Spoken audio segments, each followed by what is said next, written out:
दोस्तों, मेरा नाम है शिवा शर्मा और आपका मेरे यूट्यूब चैनल विधि की बातचीत में बहुत बहुत स्वागत है। तो जैसा कि आप सब जानते हैं कि एमपी बेसिक की एग्ज़ाम बहुत ही पास आ गई है। 17 दिसंबर 2023 को एमपी बेसिक की एग्ज़ाम है, प्री की एग्ज़ाम है।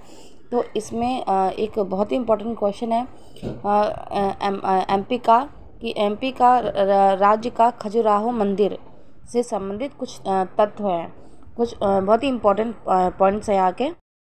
पहला पॉइंट है कि खजुराहो हिंदू व जैन मंदिरों का एक समूह है।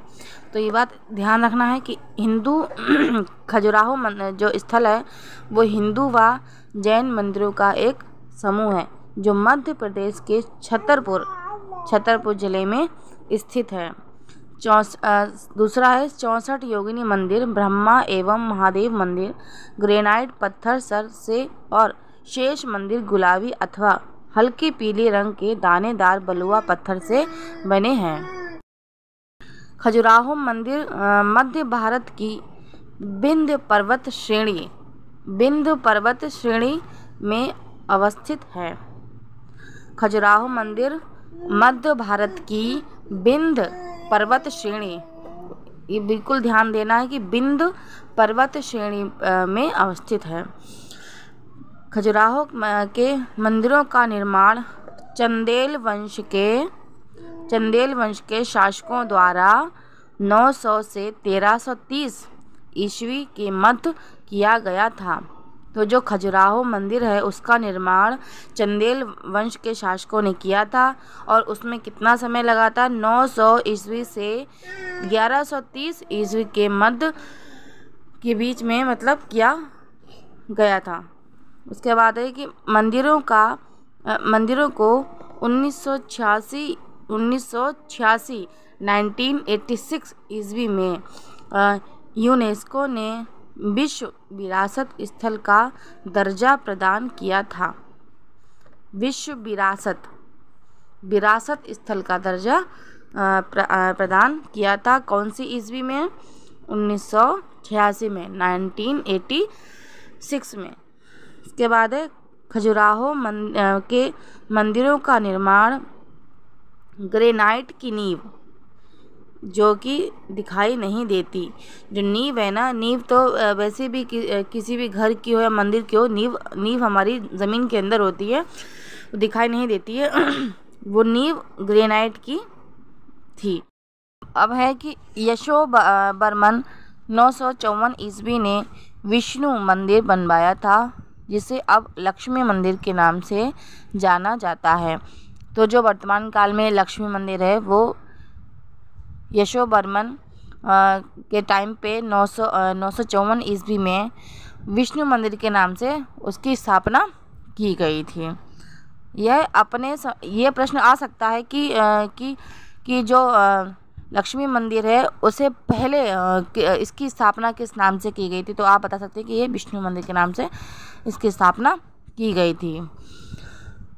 यह अपने समय का अलंकृत और संतुष्ट उदाहरण है जो चंदेल राजपूतों की प्रतिष्ठा को प्रमाणित करता है। तो ये प्रश्न आ सकता है कि चंदेल वंश का उदाहरण क्या है जो राजपूतों की प्रतिष्ठा को प्रमाणित करता है? तो आप बता सकते हैं कि यशोबर्मन 1954 ईस्वी में विष्णु मंदिर की स्थापना की थी, जो कि आज हमारा लक्ष्मी मंदिर के नाम से बहुत ही फेमस है। दूसरा है कि स्थानीय परंपरा के अनुसार यहाँ कुल 85 मंदिर थे, लेकिन अब 25 मंदिर ही मौजूद हैं। 85 मंदिर से अब 25 मंदिर ही मौजूद हैं, जो संरक्षण की विभिन्न अवस्थाओं में हैं।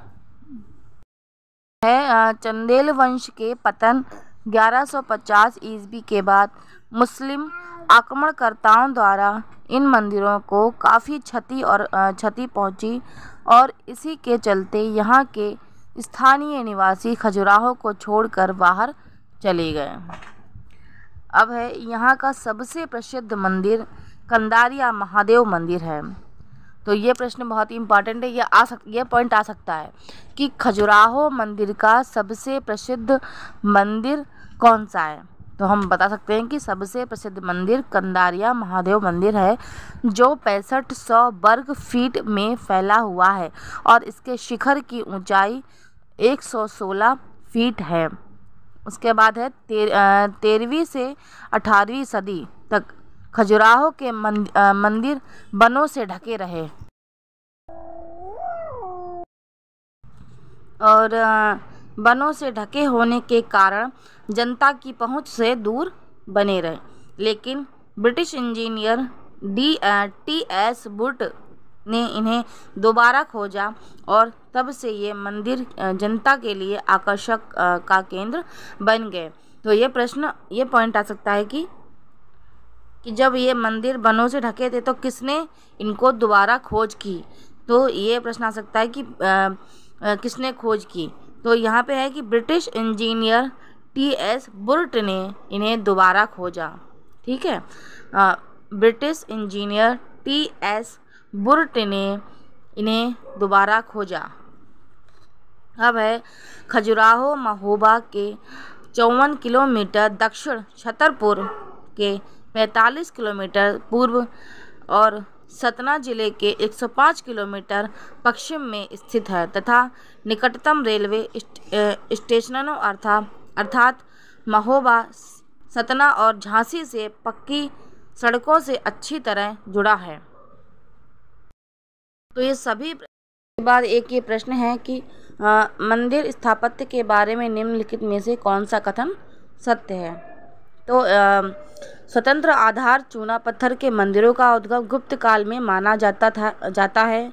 लाड़खा, जो कि एक प्रारंभिक मंदिर है, बादामी के चालुक्यों से संबंध है। खजुराहो के मंदिरों में मंदिर के समस्त खंड आंतरिक और ब्रह्म रूप से जुड़े हुए हैं। उसके बाद है डी, कांची का कैलाशनाथ मंदिर द्रविड़ शैली का सबसे प्रारंभिक स्वतंत्र आधार का मंदिर है। तो इसका आंसर है डी होगा। तो आगे मेरे और भी वीडियो आप तक पहले पहुँचे तो उसके लिए मेरा चैनल सब्सक्राइब करना ना भूलें और बेल आइकन भी ज़रूर दबाएं। Thank you.